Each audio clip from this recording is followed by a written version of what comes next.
Paps? Nangyari dyan? Naputo. Pero okay naman, medyo na. Ipagdugso na kayo? Baka kukulangin. Dyan.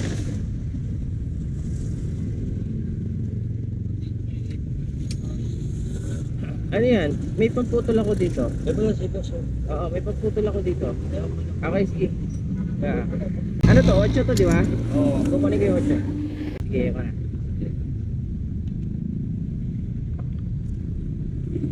Diyan pa siya sa kita na Butigil, disgrasya. Ako. Kung paano may kasod ka sa sakit na mabilis, Mahirap yung pag nag-full stop ka. Ayan, no? Pag hindi natin kinalas, mahirapan tayo. Ayan, ganyan dapat. Lagi kami ganyan baho. Oo, dapat meron kang ganito. Sa toolbox mo. Pag tabihay ka, bigay mo toolbox mo yung mga kailangan. Para sa maplatang ka, yung mga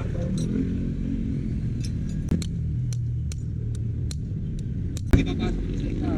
Kaso nga lang, pag panaktuhan lang yan, sikip yung kadena mo, puputulin yan. Pag kasado. Hindi, gamitan natin ng ano. Gamitan natin ng pangtukso yung ano, yung lock. Para hindi ka kakapusin. Kaso, sana sumakto pa rin yan. Baka mamaya mabitin yung kadena. Lagyan natin ng ano, ng lock. Para kahit pa paano may isa siya. Ano yan? 428 ano? 428? Yung sukat yan.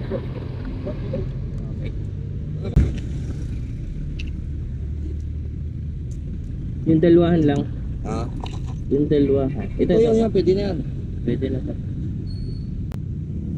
Kasi tinest mo to babalik mo na naman to. Okay, okay lang. At least i-adjust pa rin naman natin yan. So dagdagan lang natin. Kuya, pag mabiyakin ito, may lakan na pampalit. Oo, dapat. Kailangan number. Tama, dapat meron kayo. Hindi ka mahirap pagkasod na Ilan yung natanggal kanina? Dalawa, no? Oo, tama to. Isa, dalawa. Tama to.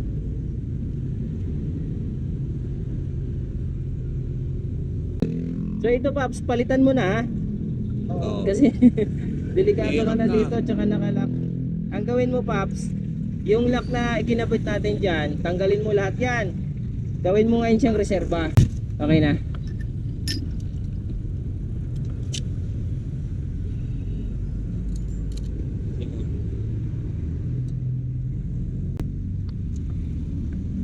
Okay, ayos. Buti tinigilan mo siya. Naglalakad po ako galing ako ng ospital. Nakita ko nga siya. Sa JP ka pa, di ba? Oo, galing akong JP Hospital. Ang JP Hospital dito sa May Halang. Malayo yun. Lakad nga lang ako Grabe ano. Wala pa Bagay masahe. gabi ngayon. Wala akong pamasahe. Nagpantay ako sa ospital. Ano yun? Yung... Yung... Sino ba nandun sa loob? Yung mother ko. Ay, mother mo. Medyo may edad na rin. Ano pa kayo, uwi? Saan pa kayo, uwi? Dami, dadaan lang sa kapatid ko dyan. Manghihirap lang ang pagpiling ko mo. Oo. Dito lang din sa Kalamba. Ay, talagang walang-wala Kahirap ang buhay wala akong trabaho ngayon. Naubos ang puhon ako sa paghahanap buhay. Oo. Dahil sa ospital. Dahil sa ospital. Yun. Medyo may edad na rin sigurado ang nanay mo, no? 64. Oo nga. Yung talaga. Sabi ko wala magagawa. Hindi ko lang pwede mabayaan siya. Magulang ko yun. Oo.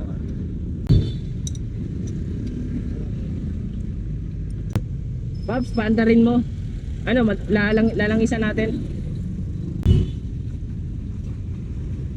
Yan, okay na yan. Sige, bilis mo pa. Okay, maganda. Okay. Hindi naman kailangan madami. Basta Okay, mapasa lang siya, okay na yan. Alright. Ingat, Paps, ha? Paps, una ka na. Sige. God bless. Buhay kalsada, ikaw ay tutulungan na butasan ng gulong o gasolina na ubusan. San man sulok ng lansangan, pag merong pangangailangan ay agad kang titigilan upang kanya matulungan. Sino ba siya ang rider nating superhero? Handa siyang sumaklolo, iskinita, mano kanto. Bike na kamotor, pwede ba kitang alalayan? Huwag kang mag-alala, ito'y kusang loob ko lamang ang makauwi kayo ng ligtas ang mahalaga. Ang konti kong maitulong sumama tayo kay buhay karsada. Mahaba pa ang biyahe, huwag mawalan ng pag-asa.